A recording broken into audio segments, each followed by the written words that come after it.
So, Microsoft's ChatGPT was just announced. So we will introduce GPT-4 next week. We will introduce multimodal models that will offer completely different possibilities. For example, videos. This is going to be a game changer as these machines already understand natural language, and you can all see right here that we are moving to the next step in AI.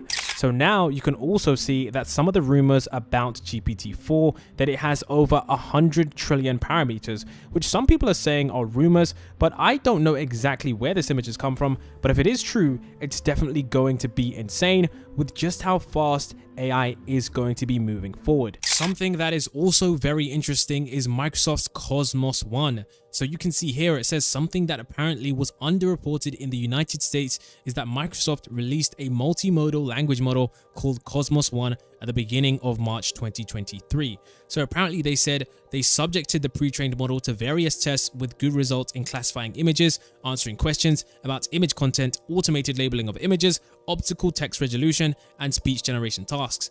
Visual reasoning, for example, drawing conclusions about images without using language as an intermediate step seems to be key here.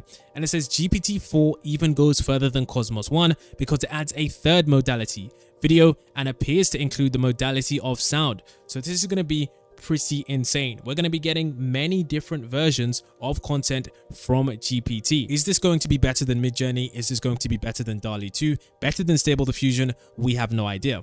It also says that GPT-4 appears to work across all languages. It appears as being described as to be able to receive a question in German and answer in Italian. So this is going to make this so much more effective. It seems that Microsoft is winning the AI race as things start to ramp up. But we're also seeing, it says there is no current announcement of where GPT-4 will show up, but the Azure OpenAI was specifically mentioned. And of course, you can see Google is struggling to catch up to Microsoft by integrating competing technology into its own search engine, which we already know actually did recently fail, which did tank the stock price. Here you can see we get a first look at a paper which breaks down exactly what GPT-4 is allegedly going to be like. This is Cosmos One, and this is basically explaining a multimodal large language model. So we can all see here that there are several descriptions and several examples of inputs and outputs that show us exactly what GPT-4 is going to look like. It says what's in this picture looks like a duck. That's not a duck, then what is it? It looks more like a bunny. Why? Because it has bunny ears. And you can see that this picture is actually even confusing to a lot of humans. So the fact that AI can completely understand this is very, very interesting. Now this paper wasn't released too long ago, and it was released by Microsoft. So I'm guessing that this is what they were working on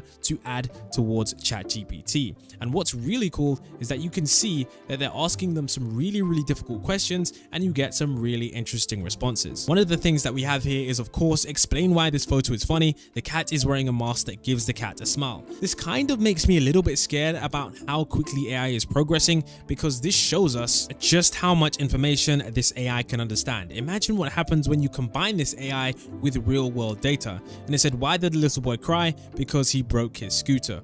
What is the hairstyle on the blonde called? A ponytail. And you have to understand that some of these things people aren't going to know. So this is going to be really, really useful. Imagine you didn't know what hairstyle that was. Imagine you didn't really understand why he was crying. Imagine you were trying to understand different languages better. It's definitely going to be something that is really, really interesting. And of course, you can see here, there are some more important questions being asked, and the prompt is literally a complete image. And I'm pretty sure GPT-4 is going to be able to decipher these images with ridiculous accuracy and speed. You can see also here that they have some other types of questions which are very, very different, and it just shows how much GPT-4 can understand not just math questions and not just numerical data. It's able to understand the context of images, because it says it's a girl blowing out a candle on her birthday cake. Honestly, that is very, very advanced for an AI to be able to understand exactly what is going on in that picture. You can also see here that it says this is a group of people posing for a wedding photo.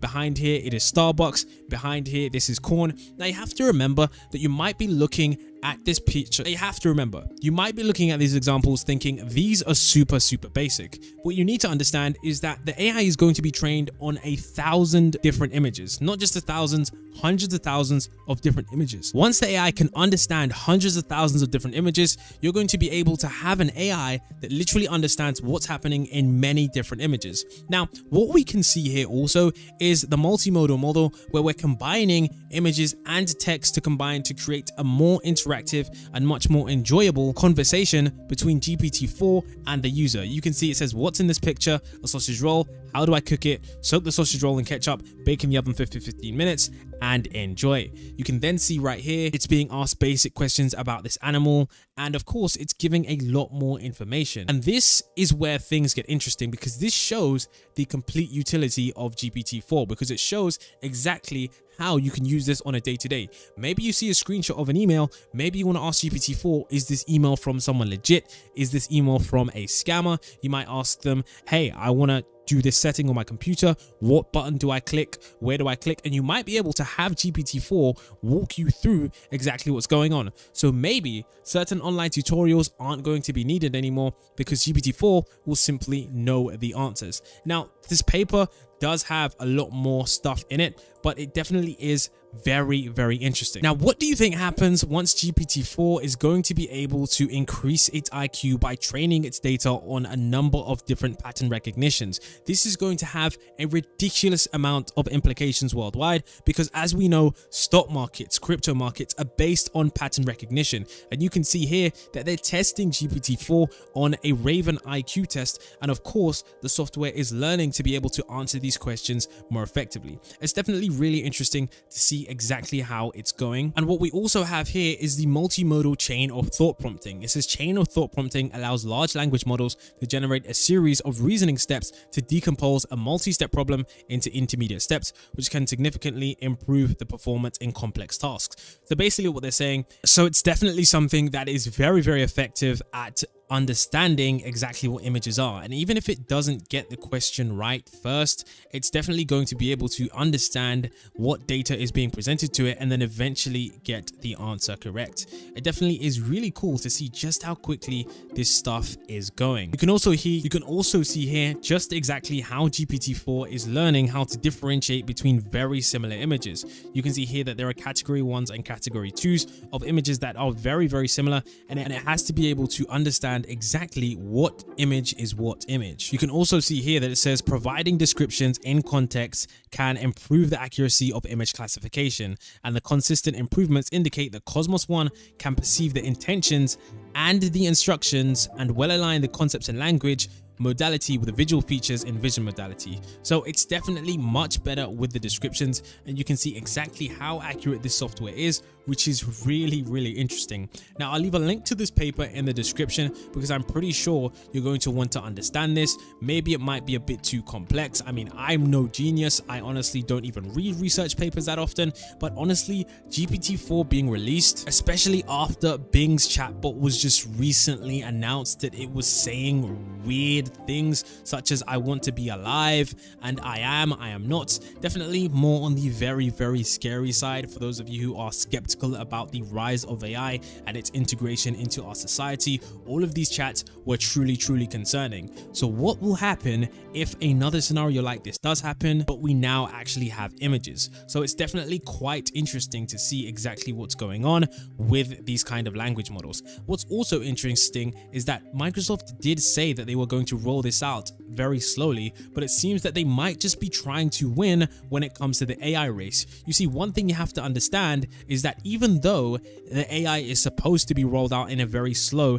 and effective manner, because these companies are competing with other companies such as now Elon Musk and now Google, they have to roll out these features as quick as possible in order to stay ahead of the competition. And that means, unfortunately, sometimes the AI says weird things such as trying to break up this guy's marriage. average. Definitely a very, very strange kind of AI, but it just goes to show with the rise of this technology, honestly, these research papers and the amount of stuff that is going on with how quickly it's progressing, I'm not even sure where we're going to be next year when it comes to generative AI with regards to how detailed this software is going to be. It feels like it's only been a couple of months and we're moving at light speed. Now, I'm not sure if this news is 100% legit because we haven't seen any big outlets such as Bloomberg or perhaps such as Yahoo News cover this story, but I'm pretty sure that if this is legit, we will see some articles in the papers tomorrow or some tweets from perhaps Microsoft themselves, because maybe this was a leak, maybe this was a rumor that got leaked, but a lot of this stuff, especially this research paper,